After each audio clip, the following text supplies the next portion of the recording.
Massoterapia, il potere delle mani, un benessere profondo. Prenotala da Rebellato Medical Group. Treviso è la prima città del Veneto ad approvare il piano urbano della mobilità sostenibile. Il Consiglio Comunale ha dunque approvato oggi il cosiddetto PUMS, diventando appunto la prima città capoluogo di provincia della nostra regione a concretizzare tale opportunità con il voto in Consiglio. Tantissime sono le azioni da attuare nel breve, medio e lungo termine, ha dichiarato l'assessore Andrea De Checchi. Si partirà nei prossimi mesi con il nuovo servizio di bike sharing e successivamente con l'attivazione di altri servizi per la cittadinabilità. Per quanto riguarda invece il trasporto pubblico, partiremo con i servizi flessibili, sostanzialmente i bus a chiamata. Tutti i dettagli del nuovo piano urbano della mobilità sostenibile approvato quest'oggi in comune a Treviso nel nostro articolo dedicato su Notizie Plus, che potete leggerlo cliccando sul link che vedete in descrizione di questo news sul video del notiziario oppure accedendo all'apposita sezione della app gratuita TG Plus.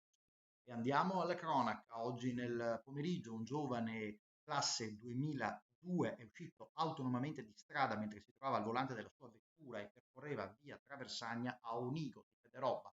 L'auto è finita a ruote all'aria e per estrarre il giovane sono dovuti intervenire i vigili del fuoco di Montebelluna.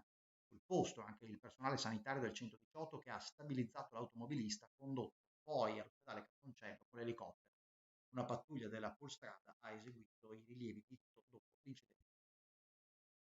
Patrick Antonello è stato nominato vice comandante della Polizia Locale di Treviso. Il sindaco Mario Conte ha condiviso dunque la proposta del comandante Andrea Gallo dopo il pensionamento di Aurelio Valenti. Il nostro articolo di presentazione del nuovo vice comandante della Polizia su Notizie Plus.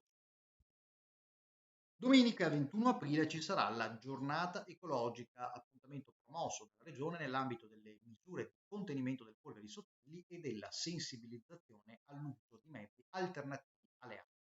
Le modifiche alla viabilità riguarderanno anche questa volta solo la zona dentro mura. Dalle ore 9 alle 18 infatti sarà interdetta la circolazione alle auto. Il nostro articolo di presentazione con in sostanza gli stalli, i parcheggi consigliati, i divieti precisi, le deroghe precise e le possibili autorizzazioni appunto in deroga la trovate anche qui su Plus e sulla sezione articoli della app G Plus. Buona serata.